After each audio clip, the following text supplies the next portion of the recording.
Hello. Okay. Preface, I might have to be like a little bit astrologically languagey to describe and go into this feeling and experience. Because it's the only way my brain's understanding it right now. But essentially there was this like prompt, this journal prompt that this Instagram page that I followed put out for like the Mercury and Scorpio transit, and like I think we're about to be in Scorpio season 2. It's like late October, so yeah. And they said the prompt was like, what part of yourself, I wrote it down in my journal and then I got it to this point of frustration.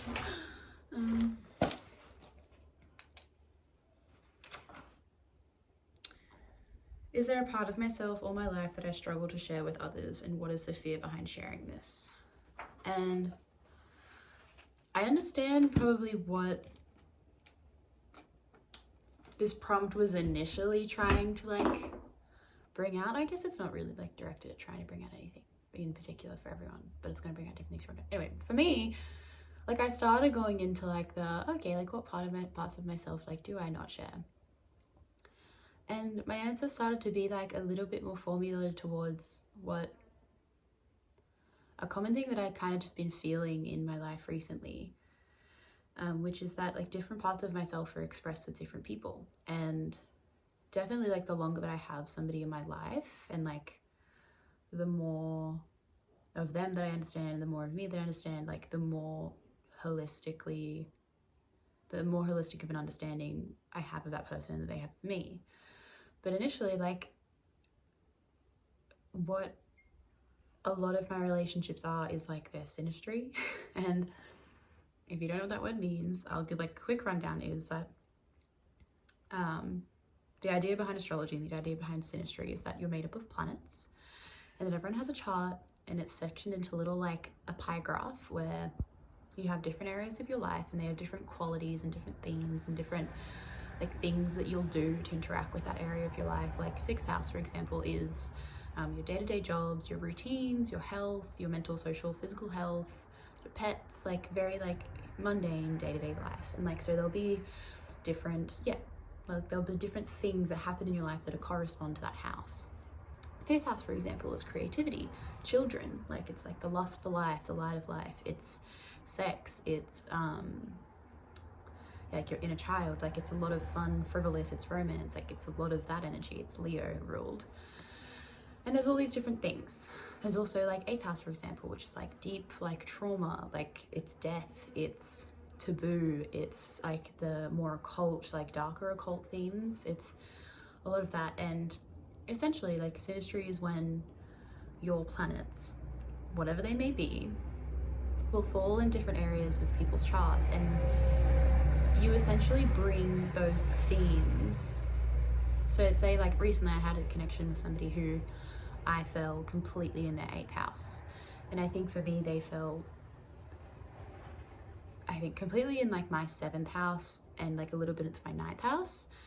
And we met at like a potluck thing, and I think just in the general like compatibility of our star signs, and also the way our synastry went, we hung out a couple times and just found the conversations that we were having to continuously draw back to really dark themes like death, or the consideration of life, or like how things end, or our traumas, or like that was very much how our relationship was like just forming around like these themes of these really intense. And then a bit of the 9th house interactions was like also very like philosophic, and like it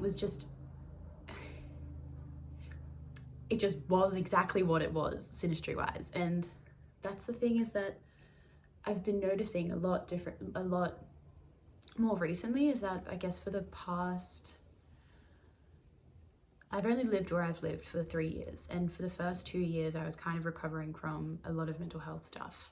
And so this like 3rd year of being here, I've only really just started like trying to branch out and like connect to like more social people, and also challenging myself in like different kinds of ways with relating and relationships, and that's a whole other thing. But I've just started to notice, especially within the past like couple months as this has been picked up and I've really been like going out and like socializing, connecting, it's not so much that, at least there definitely are parts of myself that I hide. I'm not gonna like overlook that statement in that way, but like there definitely are parts of me that I'm not in so much of a deep enough connection with to then bring to connections like so forth, like even the ones that are deepest in me in life, but like they're like very deep in me in life. Like there is that, what the question was initially like trying to like get at with me, I can acknowledge, and that does exist. But what this ended up just like helping me reflect on in a more broad circumstance was that,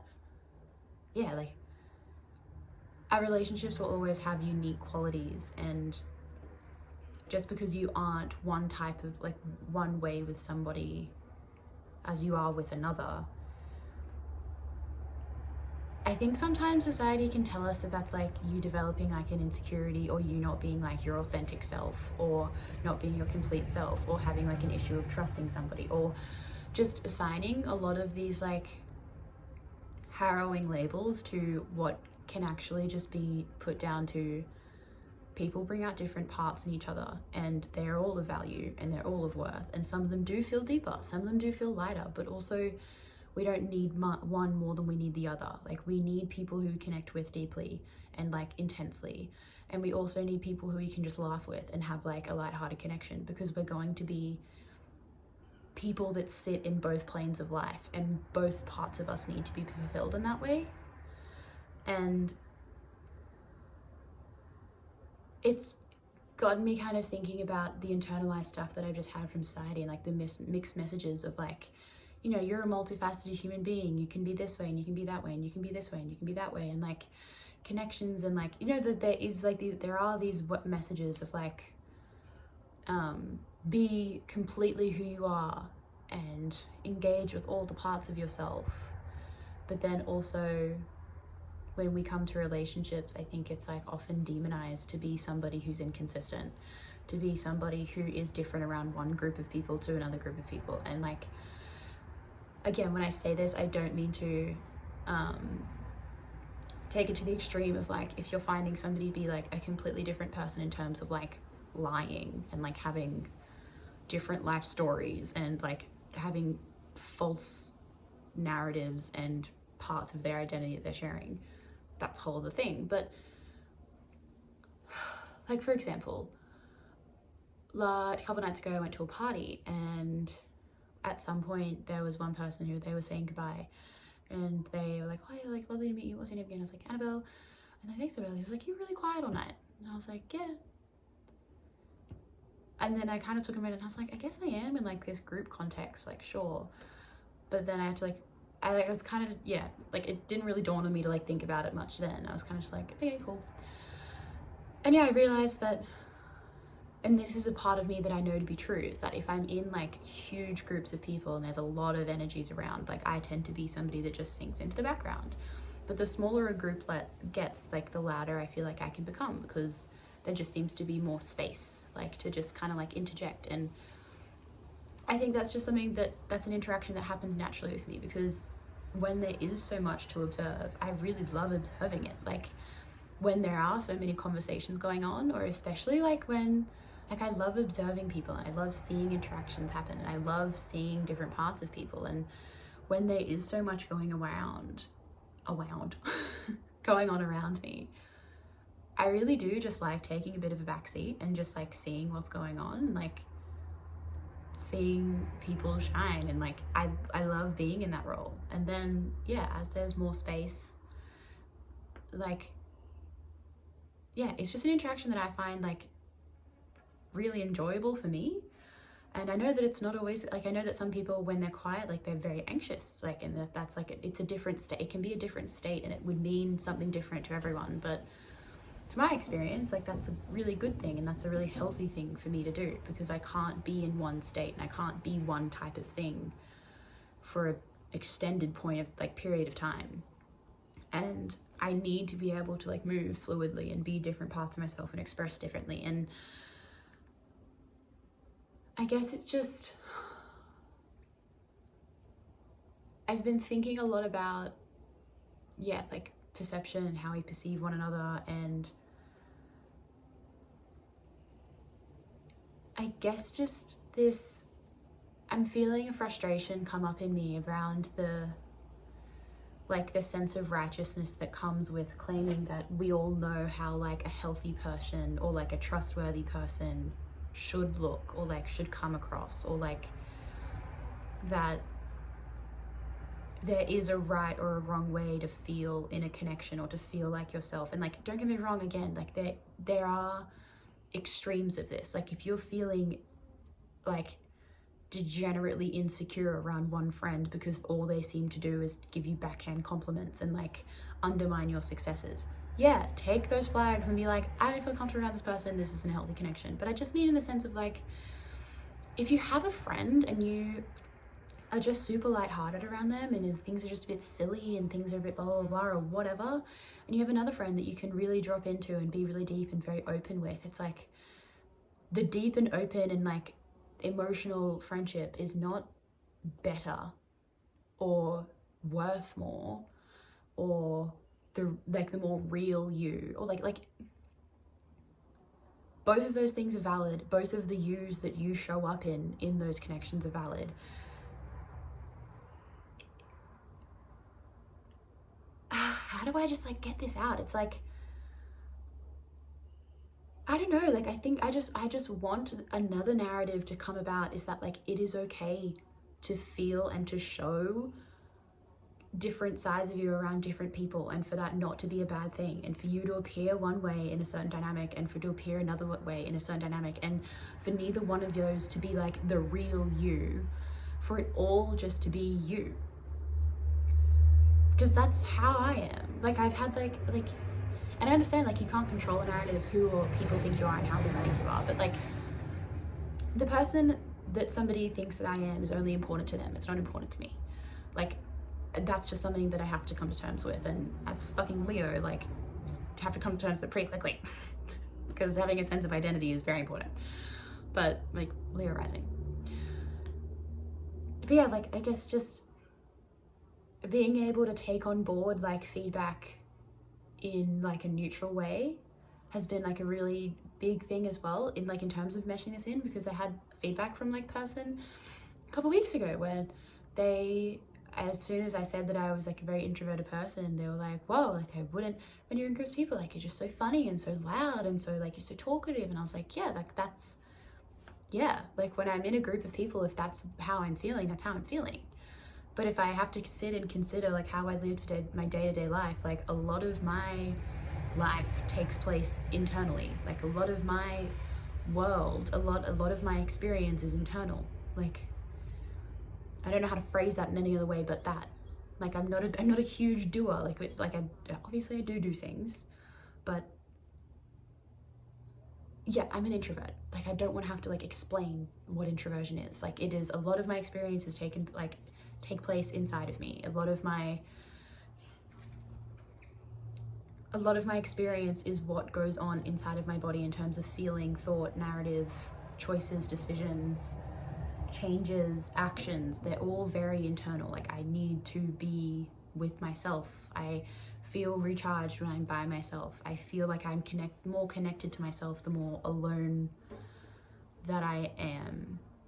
And I need to mediate my connection with myself when I'm with others. Like I very often get lost if I'm with a group of people. I very often am like, I don't know where I am. Obviously I know I'm in my body, but whatever. That could be other things for introversion. I don't know. But I guess it's natural to like, when you're outside looking in, if you're a person making an assumption about another person, it's really natural to like think that this person is the way that they are when they're in the circumstances that you see them in. And it's very natural to form an idea of who this person is by the circumstances that you see them in. But I guess, and that's very natural, and I don't want to stop that from happening, but I guess I just want to like, I don't know, bend the metal around when you either see somebody in a different scenario or see a different part of themselves, like assuming that that part is any less real. Do you know what I mean? Like, why is it that we question new parts or new segments of people's identity coming up as like a vie for attention, or like a show for compassion, or what else do people assume? I don't know. Whatever we project onto them, like I want the projection to be more of like a, oh, this is like a part of you. This is more you. This is another part of you. As much as I feel like the narrative of like multifaceted human beings, like blah, blah, blah, is like such like a thing that everyone talks about, and like to show more of yourself.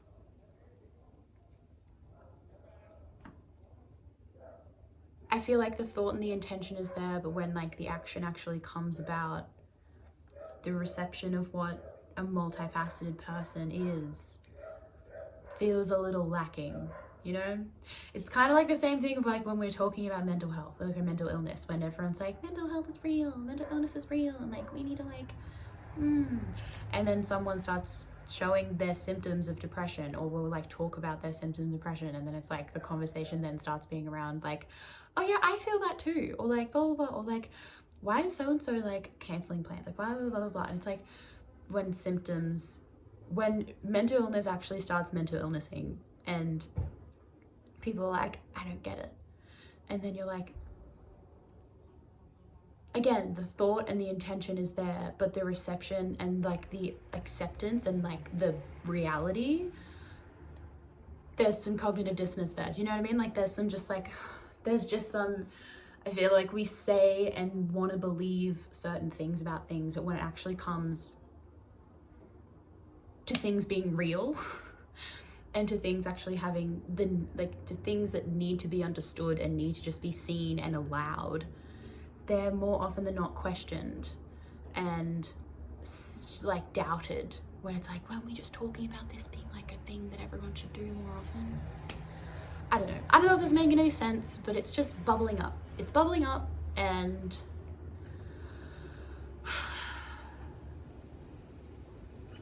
it is also a huge thing, because once we start talking about people's perceptions, we start talking about projections and stuff like that. And like, again, that's another, like there are so many working parts to this conversation that go so much deeper than what I'm saying. And also it could just be me overcomplicating it all. And, you know, this could just be all my own shit that I need to unfigure and like rip out of me. And I could be making this problem up. I have no idea. But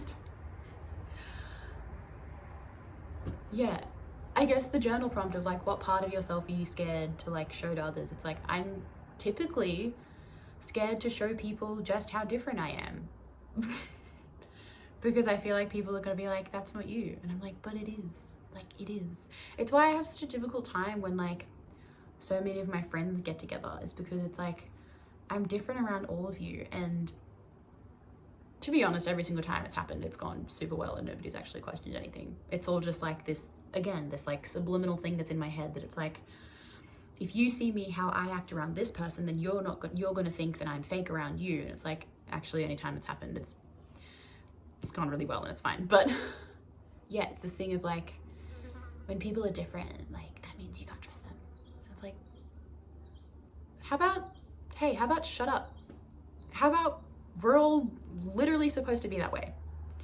And like, how else do you expect people to like access different parts of their personality and identity, except like other than to explore them with the different people that bring those out? You know what I mean? Like, hey, what about that?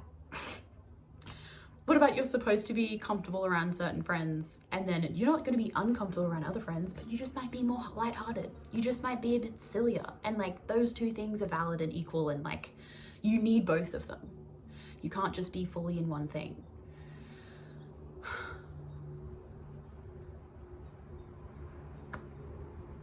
I don't know if this makes any sense. I don't know if it makes any sense, but it's coming up. It's coming up. It's inside of me. And maybe it's coming up for you too. I don't know. Cause yeah, like I said, there are those insecure parts of me But like the journal, there are things of like, oh no, I'm scared because that's an insecurity of mine and I need to be more secure in that part of myself. Totally valid, got it, get it. But this is bigger. This is more of my qualm. Is like, I just know that I'm different around different people, and I know that that should be okay, but I'm scared of people demonizing that. I feel like Geminis will totally understand. Anyway. That's it. I hope this makes sense. You know what? If it doesn't make sense, that's fine. I hope it does, but if it doesn't, rock on. Have a good day. Enjoy Scorpio. And yeah, embrace yourself. Love yourself. And know that it's okay. It is okay to be like that. It is. That should have been an important part. It is okay to be different around different people. If you're lying and if you're making up things, there's a different story. But it's okay for different parts of you to be brought out in different people, and neither of them are worth more or less. Maybe at different times of your life, they might feel like that, and that's also okay. But just allow yourself to have those things and allow yourself to like love all of them in the way that just feels most comfortable to you. And if you can, like, embrace those things with those people that bring out those certain qualities and like voice it to them and actively value it to their faces and within the connection within yourself. And yeah, just try and embrace as much of yourself with yourself and with others, and know that it's okay and that everyone's just trying their best. Anyway, that's all. Bye. Why did I do that? To give you a high five. See ya. Bye.